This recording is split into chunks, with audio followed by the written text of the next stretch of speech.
23 वर्ष के इस उत्तराखंड के बारे में मैं कुछ बातें कहना चाहता हूं। लालू यादव साहब जब मुख्यमंत्री थे बिहार के, एक पुल बनता है और वो पुल बनने के बाद 10 साल तक प्रतिवर्ष उसकी मेंटेनेंस भी बाकायदा दी जाती है। भारत की लोकसभा में प्रश्न उठता है, बिहार के एक सांसद पोल खोलते हैं कि साहब बिहार में बाढ़ आई और ये कहा कि यहाँ पुल था और बाढ़ में बह गया, जबकि वो पुल कहीं बना ही नहीं। उसके लिए दोबारा बजट पास करवाने के लिए जाते हैं। मतलब पुल बना नहीं, उसकी 10 साल मेंटेनेंस खाने के बाद वो एक बाढ़ में कहते हैं पुल बह गया। ऐसा भ्रष्टाचार बिहार में होता था। हमने सुना था जहाँ चारा खा गए, मुख्यमंत्री चारा खा गया। कमोवेश वही बिहार आज उत्तराखंड बन गया है। एक जेई, अदना सा जेई, एक जेई 2 महीने में 1 करोड़ का घोटाला करता है, एक्सीएन के साथ मिलता है, उसकी शिकायत एसडीओ करता है, विभागीय जांच के लिए लिख देता है और ऊर्जा सचिव मस्त सो रहे हैं। ऊर्जा विभाग मुख्यमंत्री के पास है, मुख्यमंत्री के कानों में जूं नहीं लग रही है।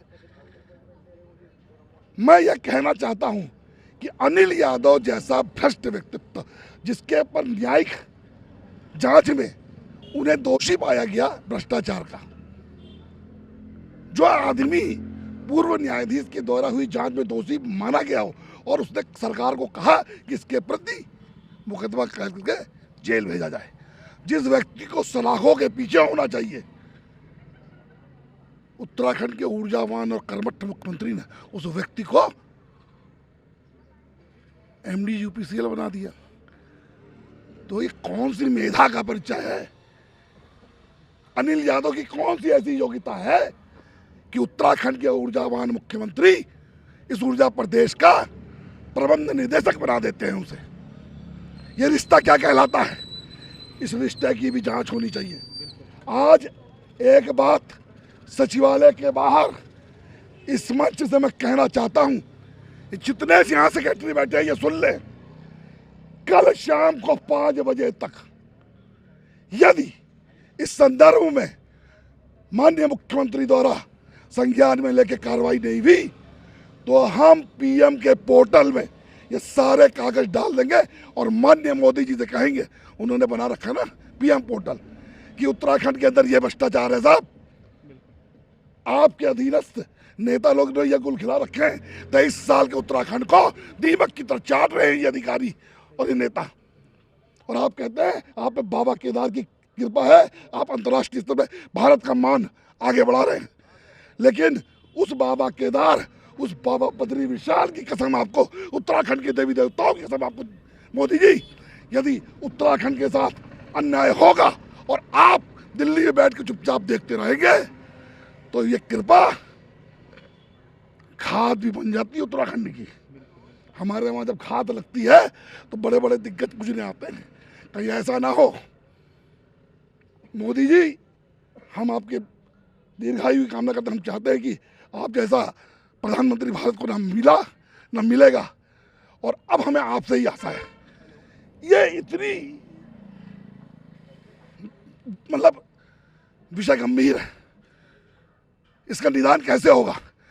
राज्य की जनता राज्य के नेताओं से, राज्य के कर्णधारों से, राज्य के नीति नियंताओं से हार गई है और वो अपनी गुहार लगाने के लिए इस देश के प्रधानमंत्री के बारे में सोच रही है। बिल्कुल, प्रधानमंत्री ऐसा सोचना पड़ेगा माननीय प्रधानमंत्री जी को, और बदलना पड़ेगा नीति को उत्तराखंड की, वरना वो भी इससे छूते नहीं रहेंगे, वो भी दोषी कहलाएंगे। और कालखंड में, इतिहास में याद रखिएगा, गलतियां होती हैं, उजागर भी होती हैं। तो अगर मोदी जी चाहते हैं कि उनका निष्कलंक राजनीतिक जीवन रहे, एक ईमानदार, तो उत्तराखंड के संज्ञान को शीघ्र अपने संज्ञान में लें और माननीय मुख्यमंत्री से कहता हूँ ईश्वर उन्हें सद्बुद्धि दे, इन प्रपंचों और ऐसे प्रपंची अधिकारियों से बचे और उत्तराखंड की छवि को साफ करें। कल शाम को 5 बजे के बाद स्वराज सेवा दल इन सभी सबूतों को प्रधानमंत्री ऐप में डालकर माननीय मोदी जी से अपनी न्याय की मांग करेगा। इसके पहले अगर ये कर देते हैं कार्रवाई तो ठीक है, नहीं तो स्वराज सेवा दल अपने स्तर पे आंदोलन भी करेगा।